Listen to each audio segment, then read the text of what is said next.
Meus irmãos, o Evangelho do primeiro dia do ano é continuação do Evangelho do Natal.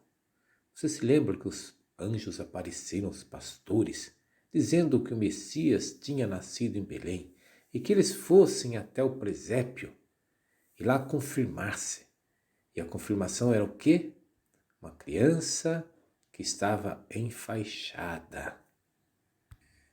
Foi dito também que o evangelista Lucas usa esse elemento, as faixas, não só no Evangelho da Infância, onde aparece 2 vezes, mas também fazendo um contraponto na paixão de Jesus, quando Jesus vai ser também enfaixado, depois é morto, e depois vai ser a comprovação que os anjos dizem lá, vejam os lençóis. E veja bem, que coisa curiosa, começa falando de uma gruta, onde está o menino Jesus, e termina o seu evangelho falando de outra gruta onde está vazia. Jesus ressuscitou. Ele faz essa contraponto tão interessante para já desde o início mostrar o destino deste menino que é salvar a humanidade. Tem um filósofo grego famoso, Platão, que ele escreveu sobre uma alegoria chamada Alegoria da Caverna. E diz, não se assuste, eu não vou aqui explicar filosofia.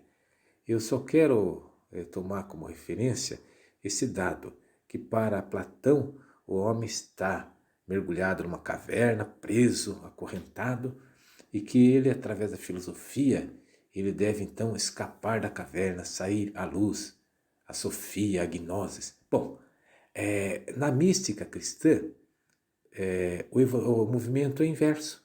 Você tem que fazer a experiência da caverna. E é o que os pastores fazem hoje para nós. Por exemplo, para ir até a presépio, a manjedoura, o que eles têm que fazer? Eles têm que se desinstalar, eles têm que mudar o rumo da vida dele, eles têm que ter um propósito certo de ir ao encontro do que foi revelado pelos anjos. Depois, lendo o Evangelho, você vai ver que existem 3 momentos que falam sobre essa experiência da caverna dos pastores. Primeiro é a admiração. Eles vão lá, contemplam o que o anjo revelou, mas note uma coisa, sem atitude de fé, nada é possível. Por quê? A criança não tem uma auréola, a criança é uma criança comum, e as faixas servem justamente para acentuar esse aspecto.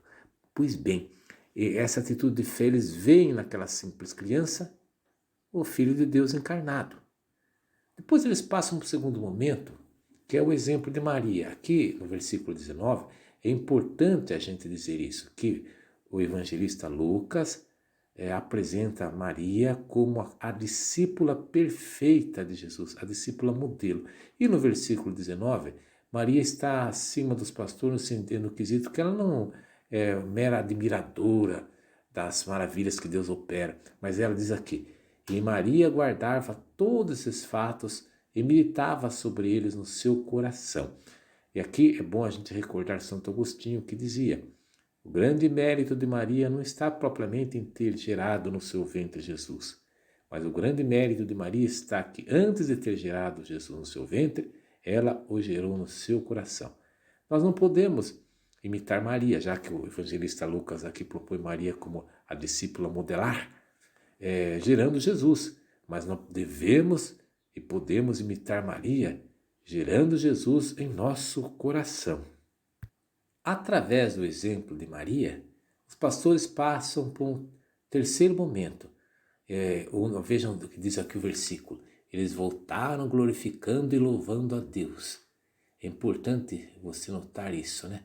Que o louvor a Deus, a glorificação de Deus é algo peculiar e próprio de quem das figuras angelicais. Mas Deus deu essa dádiva para o povo de Israel. E o povo de Israel então pôde louvar e glorificar a Deus. Mas vejam que eles eram pastores. Os pastores eram desprezíveis, impuros. Agora eles passam para um nível também de glorificar a Deus. Quer dizer que agora então eles passam a ter dignidade. Não sei se você notou que existe toda uma caminhada da mística da nossa salvação. Tudo ela começa pela admiração, pela fé, do mistério que nos foi revelado.